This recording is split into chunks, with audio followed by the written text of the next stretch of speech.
ठीक इसी समय पिंकी की मम्मी के साथ कुछ ऐसा होता है जो उनका दिल झंझोर कर रख देता है। Hi guys, welcome and welcome back to my YouTube channel. I hope आप सब स्वस्थ होंगे, मस्त होंगे। सो आज मैं आप सबके साथ शेयर करने वाली हूँ एक रियल हॉरर स्टोरी जो कि बिल्कुल रियल है और मेरे ही बहुत ही करीबी फ्रेंड यानी मेरे बेस्ट फ्रेंड के मॉम के साथ घटी है। सो आज की वीडियो उन लोगों के लिए है जो घोस्ट में बिलीव नहीं करते हैं, पर ऐसे बहुत सारे लोग होंगे जो आज की इस वीडियो से रिलेट कर पाएंगे, तो पूरी वीडियो को एंड तक जरूर देखना। तो चलो कहानी को स्टार्ट करते हैं। सो गाइस, आज की मेरी ये स्टोरी मेरे बेस्ट फ्रेंड, उसके मॉम और उसके डैड की है। तो चलो सबसे पहले मैं अपनी बेस्ट फ्रेंड का नामकरण कर लेती हूँ। तो चलो मैं अपनी बेस्ट फ्रेंड का नाम पिंकी रख देती हूँ। सो गाइस, कहानी को बिल्कुल स्टार्टिंग से स्टार्ट करते हैं। ये घटना 17-18 साल पुरानी है, जब मैं और पिंकी दोस्त भी नहीं थे। मैं दिल्ली में रहती थी और पिंकी और उसका पूरा परिवार बिहार में रहता था। पिंकी और उसका पूरा परिवार एक जॉइंट फैमिली थी। तो गांव में पिंकी का पूरा परिवार खेती करता था, जिससे उनका घर ठीक ठाक नहीं चलता था। तो पिंकी के पापा ने सोचा क्यों ना मैं शहर में जाकर काम करूं। तो पिंकी के पापा काम के सिलसिले में दिल्ली आ गए, लेकिन उनकी पत्नी यानी पिंकी की मम्मी और पिंकी गांव में ही रह गए। दिल्ली जाने से पहले पिंकी के पापा ने पिंकी की मम्मी को एक छोटा सा फोन खरीद के दिया था, बहुत ही मेहनत से, क्योंकि उस टाइम पिंकी सिर्फ 2 या 2.5 साल की थी और पिंकी के पापा बिहार से बहुत ही ज्यादा दूर जा रहे थे। इसलिए उन्होंने अपनी पत्नी को एक छोटा सा फोन दिया था ताकि वह रोज पिंकी और पिंकी के मम्मी के हालचाल पूछ सके। तो पिंकी के पापा शहर जा चुके थे और यहाँ पिंकी की मम्मी हर दिन पिंकी के पापा को कॉल करती थी और हालचाल पूछती थी। तो सबसे पहले आप सब ये जान लो कि पिंकी जिस गांव में रहती थी 17-18 साल पहले, वो गांव कैसा था। तो पिंकी जिस एरिया में रहा करती थी वो एरिया पूरी तरह से बांसों यानी बैम्बू ट्री से भरा हुआ था। हर थोड़ी दूर में आपको बांस ही बांस दिखेगा, वो कुछ ऐसा ही एरिया था। उस समय उस जगह में बहुत ही कम लोग रहा करते थे। किसी एक का घर दूसरे के घर से बहुत ही ज्यादा डिस्टेंस पे था, यानी अगर पिंकी का घर यहाँ है तो उसके नेबर का घर उससे बहुत ही ज्यादा डिस्टेंस पर था। और कम लोग रहने के कारण वो एरिया बहुत ही ज्यादा खाली खाली लगता था। लोग कम होने के कारण वहाँ पे घर बहुत ही ज्यादा कम थे और मैदान और जंगल हर तरफ भरे हुए थे, और जिसमें से ज्यादातर बांस यानी बैम्बू ट्री थे। क्योंकि वो एरिया ज्यादातर बांसों के पेड़ों से घिरा हुआ था, पिंकी के गांव वालों का मानना था कि उन बांसों के जंगलों में आत्माएं भटकती है। बहुत सारे लोगों ने वहाँ पे भूतिया घटनाएं महसूस की है। लोगों का मानना है कि वो आत्माएं बहुत ज्यादा खतरनाक है और लोगों को परेशान करती है, और इसी डर से उस गांव का कोई भी व्यक्ति रात के समय उन जंगलों में नहीं जाता था। जंगलों में जाना तो दूर, जंगलों के आसपास भी नहीं भटकता था। तो कहानी को और भी अच्छे से समझने के लिए सबसे पहले मैं आप सबको बता देती हूँ कि पिंकी के पापा का नेचर कैसा था। तो पिंकी के पापा बहुत ही मेहनती इंसान थे। वो कम खर्चा करते थे और पैसा बचाने में ज्यादा विश्वास रखते थे। जरा सा ज्यादा खर्चा होते ही उनको बहुत ज्यादा गुस्सा आता था और वो अपने परिवार पर गुस्सा करते थे। मतलब उन्हें फालतू खर्चा करना बिल्कुल भी पसंद नहीं था। तो चलो हम कहानी में वापस आ जाते हैं। एक दिन की बात है, हमेशा की तरह पिंकी की मम्मी और पिंकी के परिवार के कुछ सदस्य खेत में चले जाते हैं काम करने। पिंकी की मम्मी अगर कभी भी बाहर जाती थी तो वो अपना फोन हमेशा अपने साथ ही रखती थी, ताकि अगर पिंकी के पापा कभी भी उनको कॉल करे तो वो कॉल उठा ले। उसी प्रकार वो रोज जब भी खेत में काम करने जाती थी तो अपने साथ हमेशा वो फोन लेकर जाती थी। तो उस दिन भी जब पिंकी की मम्मी खेत में काम करने जा रही थी तो वो अपने साथ अपना फोन लेकर गई थी। पूरा दिन खेत में काम करने के बाद शाम को जब पिंकी की मम्मी घर आती है तो वो अपना गलती से फोन खेत में ही छोड़कर आ जाती है।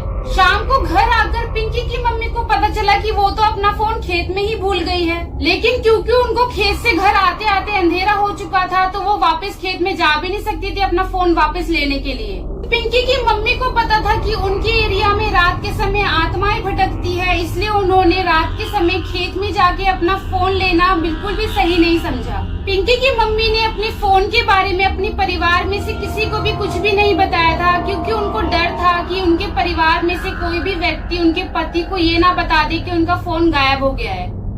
साथ ही उनको ये भी डर था कि कोई और उनकी ये बात ना जान ले और उनसे पहले जाकर उनका फोन खेत से ना ले ले। इसलिए उन्होंने सोचा कि सुबह सबके उठने से पहले वो जाकर अपना फोन खेत से ले आएंगे। फोन गुम होने के डर से पिंकी की मम्मी पूरी रात नहीं सो पाई, क्योंकि पिंकी के पापा ने ये फोन उनको बहुत ही मेहनत से और पैसे बचा बचा कर दिलाया था, और अगर उनको ये फोन नहीं मिलता तो पिंकी के पापा उन पर बहुत ज्यादा गुस्सा करते। जैसे ही पिंकी की मम्मी ने अपने खिड़की से बाहर उजाला देखा, वैसे ही वह फटाफट से उठ गई और अपना फोन लेने के लिए खेत की तरफ चली गई, किसी को बिना बताए। ठीक इसी समय में पिंकी की मम्मी ने अपनी लाइफ की सबसे बड़ी गलती कर दी थी। जिस उजाले को वो सुबह का उजाला समझ रही थी, असल में वो सुबह का उजाला नहीं था, वो थी रात की 3 बजे की चांद की रोशनी।